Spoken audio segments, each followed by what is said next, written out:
We used to learn to do the work, and now learning has become the work, and that's where artificial intelligence can become a very powerful force.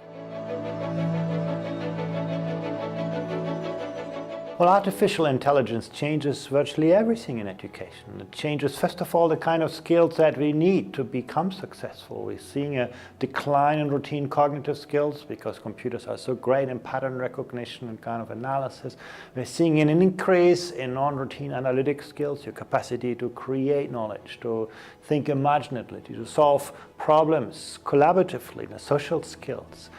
Huge changes in this. In a way, artificial intelligence pushes us very hard these days to think about what makes us human, really. How do we pair the artificial intelligence of computers with the kind of human qualities that, help us to draw benefit out of technology and so on. That's the one side of the equation. And the other side of the equation lies in education itself. In the past, you learn from books, from a teacher in front of you. Today you have access to the world's most advanced knowledge. And in the past you have happened to have a teacher in front of you who teaches you. Today, artificial intelligence can actually package the learning in a way that speaks to you, analyze your learning styles, personalize learning in entirely new ways, recognizing learning. Well, in Work Class, I first of all debunk a lot of the myths that hinder us from actually advancing the education agenda. The fact, money is everything. It's not. Or class size is everything. It's not. But then, I look at what actually distinguishes the learning systems of the future. And you can see, first of all, and that's perhaps a kind of cultural attribute, they typically make different trade-offs between the future and the present. Chinese parents and grandparents are going to invest their last money and resources in the future of their country, which is the education of their children. In Europe, we have already spent the money of our children for our own consumption today. So I think, how do you actually balance the trade-offs? How do you make people invest in their future through better learning is one thing. The second part is about, believing that every person can learn.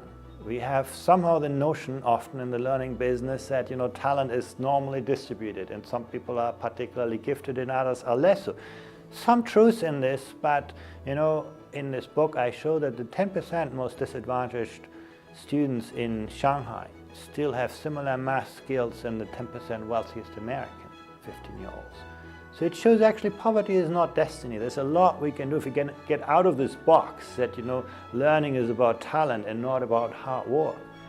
And then, of course, the hardest part is the quality of learning will never exceed the quality of educators and the instructional system. How do we build the kind of instructional systems that respond to diverse learner needs and so on? And I think actually what encouraged me to write this book is that there's so many great examples, so many learners, so many schools, so many education systems that are making rapid progress, but it's not something that we see in enough places. I think it starts with figuring out in more creative ways how we recognize learning of people in a truly lifelong and life-wide fashion. How do we know what people are capable to do today as opposed to what kind of credentials they accumulated in the past? If we figure that out, we can decouple the learning from the accreditation and the delivery. I think that's the starting point, and it's a quick win. It's something where governments have a big role to play. And at the moment, we have educational institutions who own qualifications and credentials, and they derive big monopoly rents from this, by simply packaging the credentials with the delivery and the content. Digitalization in every other industry has unbundled that. Content is anywhere. Delivery is personalized. And accreditation, if we can crack that nut, I think it's going to be very important. The next part is, the work organization. We have a very industrial work organization in the learning business. We have people who design curricula, we have people who deliver them as teachers, and we have learners who are the consumers. All of that is going to be mixed up with artificial intelligence, and moving from the very industrial work organization to a much more professional work organization where teachers are better empowered, find more career pathways, find more support to actually continue to learn. And we can't expect students to become lifelong learners if they don't see their educators being active lifelong learners. So I think, again, work organization is going to be a big part of the solution as well.